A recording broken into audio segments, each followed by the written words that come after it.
Good evening, my Real News Midday TV family. Welcome back to the channel for another news update. And in the news this evening, Bartlett meeting with the tourism players as another hotel stages protest. Tourism Minister Edmund Bartlett is on Monday continuing talks started on Sunday with the entire ownership structure of the country's tourism industry. We do recognize that there are 196 entities that employ workers in the tourism industry, each having their own system of management, cost arrangement, and employment contractor arrangement. We have to work it through, and we have to work it through together, the tourism minister said. He was speaking with the reporters on the sidelines of a reception ceremony for the inaugural Bahamas Air flight at the Saxor International Airport on Sunday. We have all determined that every single entity must meet with their staff and have discussions with regard to any issue that is now a pain, and so we urge that that happens, and also that we bring a level of normalcy back to our operation, but more importantly, that we recognize that solutions are not had when we are poles apart.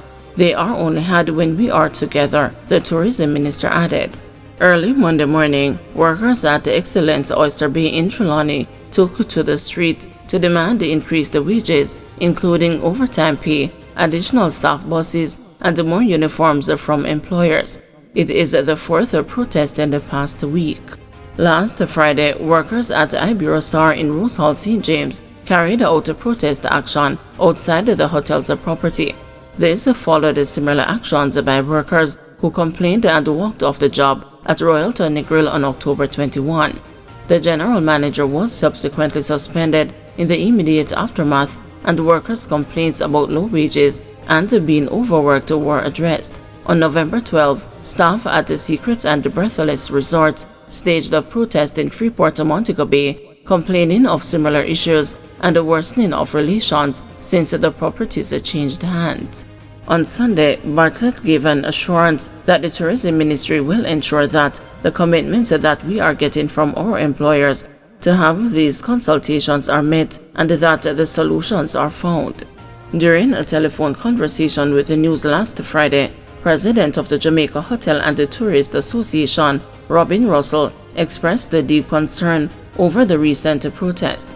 The JHTA is in full support of workers addressing whatever issues they are having, but we are also concerned with the way that the action is being taken. I think the action can really hurt our industry at that time when the industry is just coming back from the travel advisory and the hurricane issue. So I'm just very cautious that this doesn't further hurt our industry.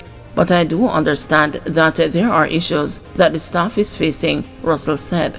It is imperative that the management listen to the staff. I think the communication lines need to be open, and I am encouraging both the management and the staff before industrial action is taken that both sit at the table and come to some resolution. Based on how quickly some of the issues were resolved, we know that the issues could have been resolved before strike action, he added. In a release last week, the JHTA announced that Russell will head a working committee to take a look at the challenges facing the tourism sector. Fire destroys more than 90 shops at the Pearnel Charles arcade. A section of the Pearnel Charles arcade on Church Street in downtown Kingston was gutted in a massive fire on Monday morning, the origin of which is under investigation. More than 90 shops were destroyed, affecting at least 54 vendors. The York Park Fire Station was alerted sometime after 7 a.m. and approximately 46 firefighters fought the blaze.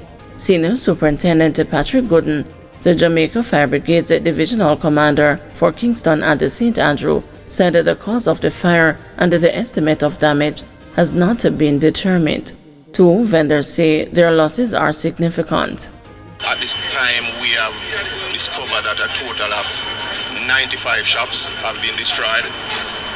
A total of 54 vendors who occupy that space. The investigation is about to begin. The investigators are on scene, and as soon as the opportunity presents itself, they will commence investigation into the cause and the origin of this fire. I have a storeroom in Pearnel Charles. I have a stand. Ambulance, 4 barrel, 4 bale of goods. So is this a whole start over type of thing back here? Yeah. Is what any of your Christmas clothes that you're about to sell? No, the Christmas goods doesn't come as yet, but it's a good amount of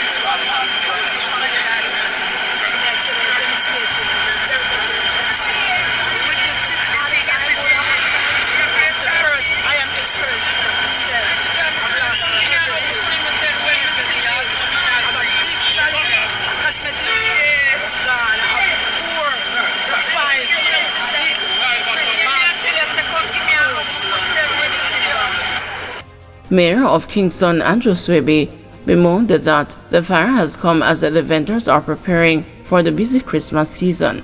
Mr. Swaby said that the Kingston and the St. Andrew Municipal Corporation will see how it can assist the affected vendors. I'll be making sure that tomorrow I'll be calling a meeting with the affected vendors to see how we can move forward. There's clearly they've been dislocated. I know the building is insured, but we don't normally insure the vendors' goods. So we will have to speak to a vendor and see what alternative location that we can find for them and how we can, I think that will help them to lift them back up, because you don't know already that most times during Christmas, for the Christmas holiday, is where they make most of their money.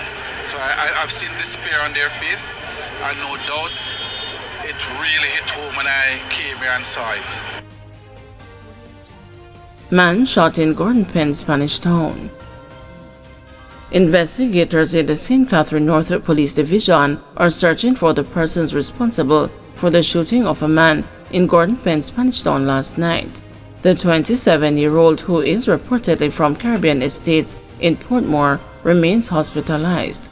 Reports are that about 11:20 p.m., the man was in the volatile St. Catherine community when he was shot by unknown assailants. He was assisted to the Spanish Town Hospital. The Spanish Town Criminal Investigation Branch is probing the matter. Golding says the Torrington Park staircase collapse was avoidable. People's National Party President Mark Golding says the Sunday afternoon's staircase collapse at the Torrington Park housing scheme in St. Andrew, during which an elderly woman was injured, could have been avoided if his alleged years of warnings were heeded. In a news release following the incident, Golding stated that he has been calling attention to the deteriorating state of the building since 2018. Yes, it's very unfortunate. This has been an issue for some time, several years, and I've been writing to the Ministry of Economic Growth and Job Creation. The Prime Minister is aware of it. And in fact, we had a community meeting a year ago with representatives from the ministry to say that the project to fix all this was going to start, and it never did start. And the most recent correspondence from them was, I think, last Wednesday, where they wrote, because there are two other schemes which have some problems of this nature as well. And they said for this one that the emergency procurement was blocked by the Procurement Commission, and so it has to go to limited tender. So it's a procurement issue within the government system that has prevented this from being addressed over the last year. But my representations to the government on this I think go back 4 or so years, and we brought engineers here to look at it, and it's clear that something needs to be done, because this is obviously rotten. And there's some other issues as well with the building, and now this thing has collapsed. Thank God the lady who was on the staircase at the time, she wasn't on the lower rung, she was on the upper rung, so she suffered some injury, but she's not badly hurt. Yeah, it's not serious hurt, thank God. We're not sure yet. I am not a technical engineering person to make that assessment. I don't think anybody can. Obviously this stairwell cannot be used. Ideally, I think if people could be rehoused while this is being fixed, that would be the ideal situation. Whether that's possible, I don't know. But At this point in time, we want to stop people coming onto this section, obviously, because this is very dangerous. There are two other staircases on the building. The other issues with the building are to do with roofing things and so on. But the main dangerous part of it was the fact that the concrete and steel, which held the staircase up, was compromised, and bits of cladding was falling off and all that kind of thing. So it was clearly a problem. It's just things take so long to be addressed, and I don't think that there was a sufficient appreciation of the urgency of it, despite being told, they were told that this was very urgent. But you know, the wheels of government move too slowly sometimes. I think that where there's a situation where people's lives are endangered by a structure, it's a government structure, I don't think the procurement system should be able to take a decision to block the procurement based on some assessment from reading a document. They should come and have a look, because I don't believe they came to see it. As I said, a year ago, we had the community building to start the project, to sensitize the people that the project was going to start, and it never did start. And it's because I'm told that the actual procurement was blocked, that it wasn't allowed to proceed on an emergency basis. So, you know, to my mind, there needs to be a greater connection between the bureaucrats who are making these decisions and what's actually happening on the ground. If they're told this is a situation of urgency and an emergency situation, they shouldn't just be able to say, oh, they're not satisfied of it, and then that's the end of the matter. And I wasn't even told about that until Wednesday this week, that the thing had been delayed. I mean, I knew it was delayed, that it had been blocked because of a procurement issue. So now we're faced with this very distressing situation, and we're going to have to see what can be done. You know, I've just arrived. Thank you everyone for watching. See you tomorrow morning at 6 a.m. for another news update.